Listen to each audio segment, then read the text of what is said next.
इस वक्त ज्वाइन कर रहे हैं सीनियर सहाफी तज्जियाकार काशिफ अब्बासी साहब। काशिफ साहब अस्सलाम वालेकुम, बहुत शुक्रिया ज्वाइन करने के लिए। काशिफ साहब, सबसे पहले तो इमरान खान साहब की ये जो स्ट्रैटेजी है उनकी, किस तरह से आप उसको रीड कर रहे हैं? एक मिक्स सिग्नलिंग है उनकी तरफ से।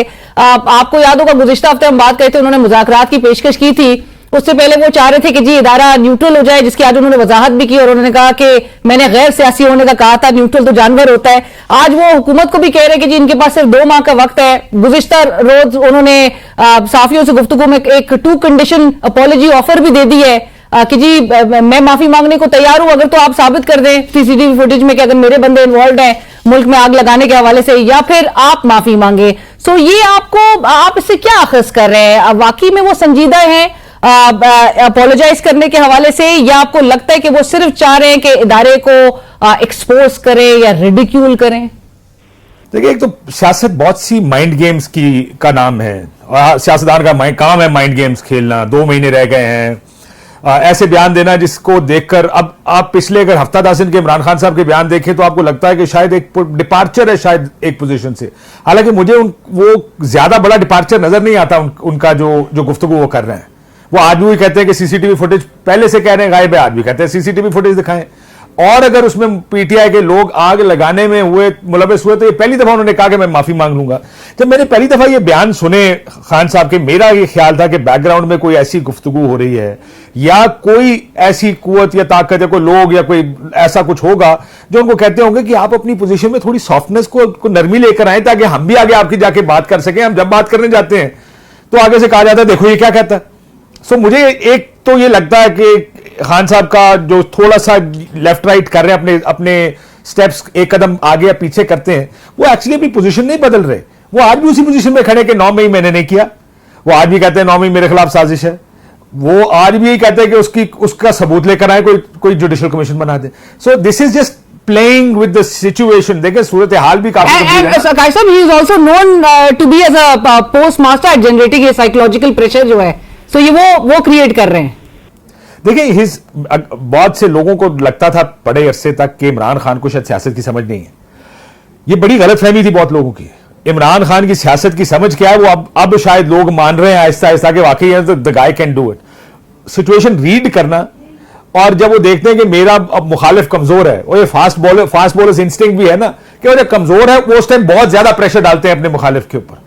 अब भी उनको नजर आ रहा है सिचुएशन देख करके, जो 2 महीने की बात कर रहे हैं कि माशी हालात अपनी जगह, वो जो सियासी हालात एक गैर यकीनी की सूरत हाल है, और जो कोर्ट्स कर रही हैं मेरा ख्याल है वो अब कमजोरी देख रहे हैं, जिसके बाद फिर वो जाहिर है थोड़ा सा प्रेशर मजीद बढ़ाते भी हैं, थोड़ा इनसिक्योर भी करते हैं अपने मुखालिफों को। सो this is political game playing which everybody does. ये जो पार्टी के डिफरेंट जो बयानात है, अब लेट्स सपोज के हमाद अजहर साहब कहते हैं जी लॉन्ग मार्च करेंगे, शरिया हाफिज साहब कहते हैं स्लिप ऑफ टंग है, असद कैसर साहब कहते हैं जाती राय है। ये आपको लगता है ये भी डिलिबरेटली है, या ये भी एक किसी स्ट्रैटेजी के नतीजे में ये सब कुछ किया जा रहा है? जो इस वक्त के हालात है और जिस तरफ परहैप्स के सोचा जा रहा हो कि किस तरफ ये हालात मुल्क को पुश कर दे, सो एक वैसी स्ट्रैटेजी के तहत ये सब कुछ किया है। मेरा नहीं ख्याल तहरीक इंसाफ के पास कोई स्ट्रैटेजी इस वक्त है। देखिए, स्ट्रैटेजी होती क्या है, मैं अगर एक सियासी स्ट्रैटेजी को देखता हूं, उसमें नजर ही आता है कि आप कहते हैं ये हमारी लिस्ट ऑफ डिमांड्स है, महीने का टाइम है, बातचीत करेंगे, नहीं हुआ तो ये करेंगे, वरना लॉन्ग मार्च करेंगे, वरना सब बंद कर देंगे। आपको याद है एक लॉकडाउन की कॉल भी देते थे इमरान खान साहब को, रायबंद जाके भी जलसे करते थे। यहां पर स्ट्रैटेजी मुझे नजर नहीं आ रही है। और मैं जब बहुत से लोगों से तहरीक इंसाफ की आप ऑफ द रिकॉर्ड भी बात करते हैं, वो क्या आपको कहते हैं, वो 3 चीजें आपसे कहते हैं कि जी हमने एक कानूनी जंग अदालतों में लड़नी है, सियासी जंग पार्लियामेंट के फ्लोर पे लड़नी है, और फिर हम एहतजाज भी करेंगे। लेकिन जब आप कहते हैं एहतजाज क्या है, वो भूख हड़ताली कैंप है जो पार्लियामेंट के बाहर लगा है। एक जलसा स्वाबी का कर लिया, वो भी अपने स्ट्रॉन्ग होल्ड में स्वाबी का जलसा किया, जहां उनको इजाजत नहीं मिलती वहां पे तहरीक इंसाफ जलसा नहीं करती। सो कोई ground breaking strategy Tehreek Insaf के पास नहीं है कि वो अगले 1 महीने या 2 महीने में को हमाद अजहर साहब 1 लाख 2 लाख 5 लाख का मजमा लेकर निकलेंगे, वो अडियाला जाएंगे, इमरान खान साहब को बाहर निकाल लेंगे। और मेरा ख्याल है खान साहब की भी रीडिंग हालात की जो मुझे अभी तक समझ आ रहा है, अगर वो लोग जो मिलने जा रहे हैं खान साहब से, उनकी भी यही है कि इस वक्त कुछ करने की जरूरत नहीं है, सिर्फ बैठकर देखना काफी है। ये जो 2 महीने का वक्त है, मुझे लगता है वो उनको जेल में बैठकर भी लग रहा है कि इस वक्त ठीक नहीं है किसी कैंपेन के लिए। सो अगर ठीक लगेगा कभी कैंपेन का और तो सबसे प्रेशर अल्टीमेटली डाले। तो परहैप्स ये भी वेट किया जा सकता है काश साहब कि जिस किस्म के हालात मुल्क में नजर आ रहे हैं, मतलब अवाम जो है वो क्यों अफोर्ड करे इस क्राइसिस को, जो कि एक क्लैश ऑफ ईगोस की वजह से एक जनरेट हो रहा है और ये इतना एग्रीवेट किया जा रहा है। सो अवाम तो बिल्कुल एक हेल्पलेस पोजीशन में, तो आपको रीजन की सिचुएशन उस पर बल्कि मैं आऊंगी भी, वो भी सबके सामने है। बट मैं अगेन काश साहब, ये इदारे और इमरान खान साहब के दरमियान ये जो एक डेडलॉक की जो कैफियत है, ये आपको लगता है कि अभी ये प्रोलॉन्ग करेगी या कहीं ना कहीं आप फोर्सी कर रहे हैं कि बर्फ पिघल सकती है? क्योंकि अगर वो मुज़ाकरात की गुज़िश्ता हफ्ते भी ऑफर कर रहे थे इमरान खान साहब, तो आपने देखा कि इदारे के कितने तर्जुमान हुकूमती सफ़ों में जो है वो नजर आना शुरू हो गए थे। देखिए, जब इमरान खान साहब एक सॉफ्ट बयान देते हैं ना, तो पहला जवाब उसका हुकूमत की तरफ से ही आता है, क्योंकि हुकूमत को पर टेंशन पड़ जाती है। ये ना हो कि यहाँ पे कोई मामला तय हो जाए, हमारा क्या बनेगा। तो हुकूमत ये जो वल्नरेबिलिटी होती है ना गवर्नमेंट की, इस हुकूमत की खुसूसी तौर पे बहुत ज्यादा है। ये जो इनकी जो वीकनेस है, और वीकनेस ये है कि जाहिर है वो 47 फॉर्म तो किसी टाइम भी उल्टा पड़ सकता है। सो हुकूमत बहुत ज्यादा टेंशन में रहती है। वो हालात सबसे ज्यादा ये देख रहे हैं कि उस तरफ क्या होता है। लेकिन डेडलॉक की जो आपने बात की है ना, होना नहीं चाहिए। देखें, ये किसी की जात का, किसी की ईगो का मसला नहीं, 25 करोड़ अवाम के मुल्क का मसला है जिसकी हम बात कर रहे हैं। और उस मुल्क में हम सब रहते हैं, उस मुल्क में अपोजिशन भी है, उसी मुल्क का हिस्सा हुकूमत भी है, उसी मुल्क का हिस्सा एस्टैब्लिशमेंट भी है। ये नहीं हो सकता कि हम ये फैसले अब 75-76 साल से जो करते आ रहे हैं और हमने मुल्क को जिधर पहुंचा दिया है कि हम ये फैसला करेंगे कि क्या होगा, और अवाम लोग मैंडेट, आइन कानून इसको उठा के रद्दी की टोकरी में डालें, फैसला कोई और करेगा कि मुल्क चलना कैसे। हमने 76 साल चला के देख लिया, ऐसे नहीं चल रहा, मुल्क ऐसे नहीं चला करते हैं। तो डेडलॉक होना नहीं चाहिए। बातचीत बहुत सी चीजें हैं जिस पर हो सकती है, लेकिन होगी नहीं, क्योंकि ज़ाहिर मामला ईगोस का है। मुझे यह लगता है कि जब तक खान साहब को अंदर रखा जा सकता, रखा जाएगा।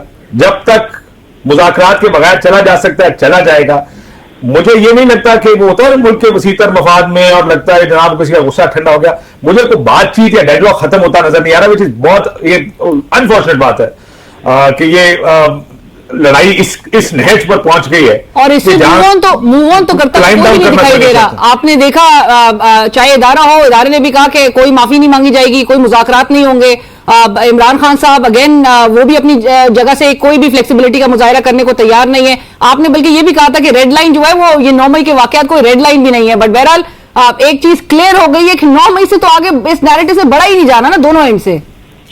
देखिए, मैं पहले भी बहुत दफा कह चुका हूं, 9 मई से पहले भी ये फैसला हो गया था कि इमरान खान नहीं है, इमरान खान की हुकूमत नहीं आएगी, इमरान खान को इलेक्शन नहीं मिलेगा, इमरान खान की कोई सियासी डिमांड नहीं मानी जाएगी। ये फैसला तो हम सब जानते हैं कि 9 मई से पहले हो चुका था। सो 9 मई कोई इतना बड़ा वाटरशेड या टर्निंग पॉइंट नहीं था कि पहले ऐसा लग रहा हो कि देखे जो मर्जी जीत जाए वो हुकूमत बना ले।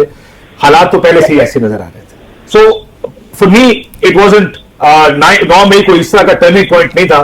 बहुत बड़ा इवेंट है, बहुत रेड लाइंस क्रॉस हुई इदारों की भी, लेकिन इसकी वजह से आज हम यहां पर नहीं, हम यहां पर हैं उससे पहले से जो दोनों का आपसी इख्तलाफ है या जो गुस्सा है या जो डिसलाइक है, वो उसकी वजह से हमारी सियासत पहले ये फैसला कर चुकी थी। सियासत में कुछ लोग ये फैसला कर चुके थे कि सियासत में या इस हुकूमत साजी में इमरान खान साहब का रोल नहीं होगा, वरना आपको पंजाब और खैबर पख्तूनख्वा के इलेक्शन नजर आ जाते। आइन तोड़ दिया गया, सब एक जगह इकट्ठे हो गए कि नहीं जी इलेक्शन ही देने।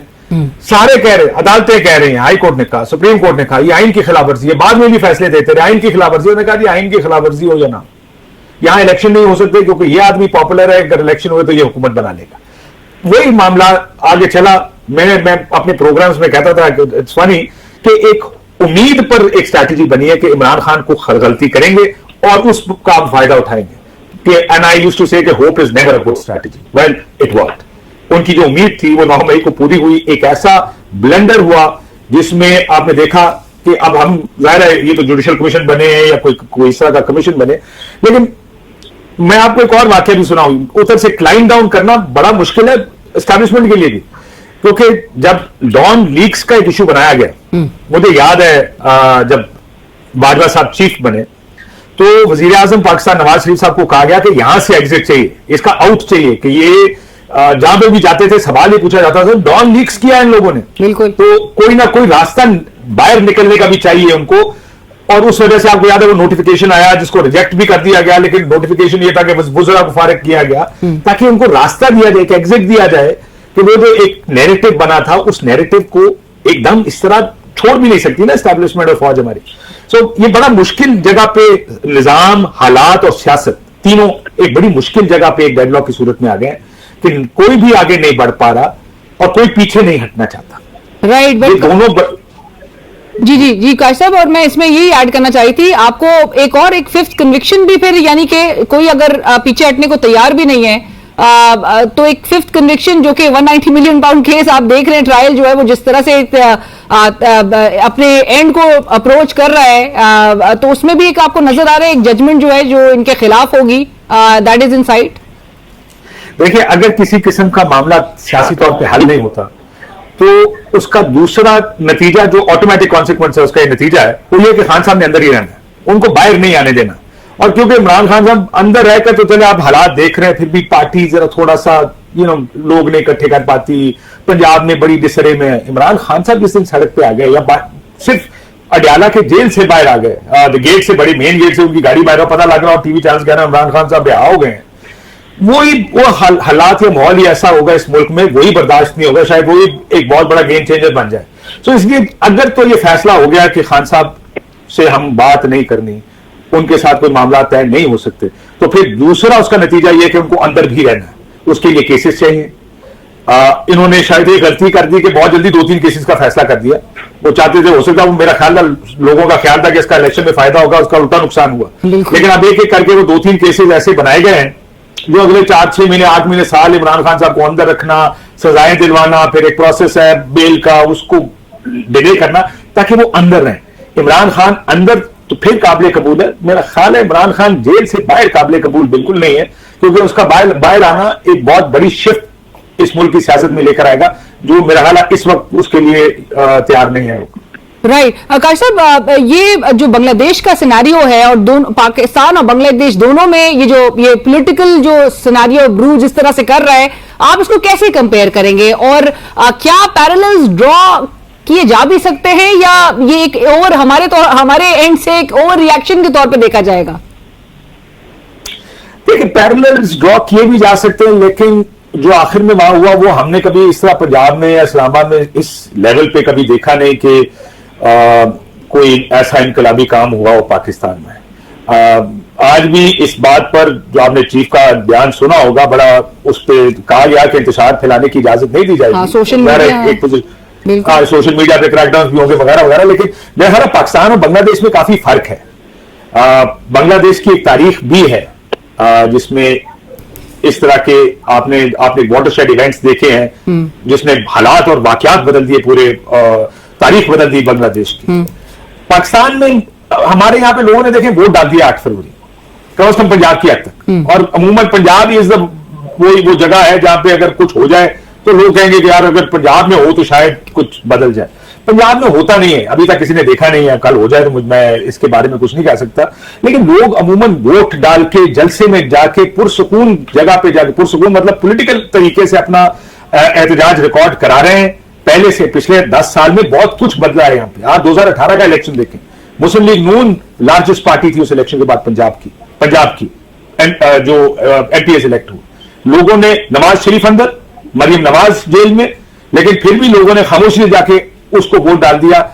2024 मियां साहब वापस, मरियम वापस, इमरान खान को 30-40 साल की कैद सजा, उन्होंने जाके वोट डाल दिया इमरान खान को। एंटी एस्टैब्लिशमेंट वोट हो गया बहुत ज्यादा, पंजाब उस तरफ चला गया, लेकिन वोट की हद तक, पॉलिटिकल लीनिंग्स की हद तक, अभी तक सिर्फ जलसे जुलूस की हद तक। इससे आगे मेरा ख्याल है अभी तक कोई मुझे एविडेंस ऐसा नहीं नजर आया कि जिसको आप बांग्लादेश से मुमासलत कह रहे हैं। और अल्लाह ना करे इस तरह की चीजें देखें, वो जो बड़े अरसे से हम सुनते आ रहे हैं, आप किताबें पढ़ लें कि ब्लडी रेवोल्यूशन जाएगी, काइंड ऑफ रेवोल्यूशन, वो जरूरी नहीं है कि वो मुल्क के लिए अच्छा ही हो। एक पीसफुल ट्रांजिशन देखिए, हम उस जगह आ गए जहां पे अब लोगों को समझ आ गई क्या ठीक है, क्या गलत है, क्या नहीं होना चाहिए। अगर एक पीसफुल ट्रांजिशन आए और लोग उसको लीड करें, पॉलिटिशियंस लीड करें, लीडरलेस अगर कुछ हुआ जैसा ये हुआ, फिर तो कुछ भी हो सकता है। सो मुझे उस तरह पाकिस्तान का माहौल उस तरह का नहीं नजर आता जिस तरह का बांग्लादेश में कर गए हैं जो काजी साहब, you can also look at it as a क्या कहते हैं उसको, यूथ एक अपराइजिंग मूवमेंट के तौर पे, कि जहां पर आपने लोगों के सेंटिमेंट्स को या लोगों की रेज को या लोगों के गुस्से को या लोगों की राय को आपने अंडरस्टैंड करने के बजाय आपने अंडरमाइन करने की कोशिश की, तो फिर वो रिवोल्ट में आपको श्रीलंका का भी हालात आपके सामने है 2022 के, आपको फिर ये बांग्लादेश की सिनेरियो तो चेंज हो रहा है। आप सोशल मीडिया भी, अगर आप इस यूथ को बोले कि ये डिजिटल दहशतगर्द हैं या सोशल मीडिया ब्लॉकेट की तरफ चले जाए, मुसद्दिक मलिक साहब अपने गुस्से का इजहार तो कर रहे थे, बार बार बांग्लादेश बांग्लादेश किया जा रहा है, हम एक कौम हैं, हम एक मुल्क हैं, हम लोगों को जो है वो बच्चों को नौजवानों को आईटी ट्रेनिंग देंगे। सोशल मीडिया आपको खुद पता है कि आप ट्विटर जो है वो आज तक वीपीएन के बगैर आप यूज नहीं कर सकते, लोगों के कितने रोजगार के जो मौके थे आपने उनसे छीन लिए हैं, कहीं ना कहीं तो वो रेज निकलेगा। ये आपकी बात ठीक है, मैंने सिर्फ आपको ये बताया कि अभी तक मैंने माजी की तारीख बताई कि लोग अमूमन पंजाब में इलेक्शंस में या सियासी जलसों में जाके उन्होंने अपना एहतजाज या अपना व्यू रजिस्टर कराया है, बिल्कुल सड़कों पे अभी तक नहीं देखा। देखिए इधर भी केपी में पीटीआई की गवर्नमेंट है, केपी में भी आपने नहीं देखा। इसलिए मेरा ख्याल है कि अभी बात तो मैं मानता हूं कि यूथ है, बड़ी ओवरआर्चिंग हमारी यूथ पॉपुलेशन है, सियासी हालात इंगेज करना है ना, आपने इनके साथ इंगेज करना है। आप इनको दीवार से ना लगाएं, दीवार से लगाएंगे तो फिर तो किसी जगह कुछ भी हो सकता है, इसलिए एंगेजमेंट बहुत जरूरी है। हमारे यहां पर ये जो आर्गुमेंट है ना कि हम ताकत के जरिए सब कर लेंगे, कर तो हो भी सकता है, एक अरसे तक कर भी ले, लेकिन बेहतर होता है एंगेज करना। लेकिन लोगों की ग्रीवेंसेस होती है, उनको एड्रेस करना पड़ता है। उसने रजाकार का एक जुमला मत्थे लग गया शेख हसीना के, जो उन्हें रजाकार का इन लोगों को जो प्रोटेस्ट कर रहे थे, देखें हुआ क्या। सो इसलिए इस तरह की लैंग्वेज से भी परहेज करना चाहिए, ये दहशतगर्द, डिजिटल दहशतगर्द वगैरह वगैरह, और यूथ को एंगेज करें। हुकूमत वक्त का काम होता है, चाहे उनका मैंडेट बहरहाल क्वेश्चन हुकूमत के पास है भी कुछ नहीं ना, हुकूमत तो खुद इदारे की तरफ देख रही है। आज भी आपने देखा होगा शहबाज शरीफ साहब तो खुद इल्तिजा कर रहे हैं कि जी इदारा आके बिजली के बिल कैसे कम करने हैं वो उनकी मदद कर दें। आखिरी एक सवाल काजी साहब, एंड शॉर्ट एंड ब्रीफ रखिएगा, इमरान खान साहब आपको करंटली पाकिस्तान के खालदा जिया लग रहे हैं? लेकिन जब तक तो कोशिश कर सकेंगे इमरान खान साहब को अंदर रखा जाएगा। खालदा जिया से ज्यादा मेरे ख्याल Imran Khan is a much bigger figure than Khaleda Zia. I mean 2008 फरवरी का election, he is much bigger than Khaleda Zia. इस वक्त भी आप देखें इमरान खान जेल में है, पार्टी हुकूमत में भी नहीं है, और हम सारी गुफ्तगू किसकी कर रहे हैं?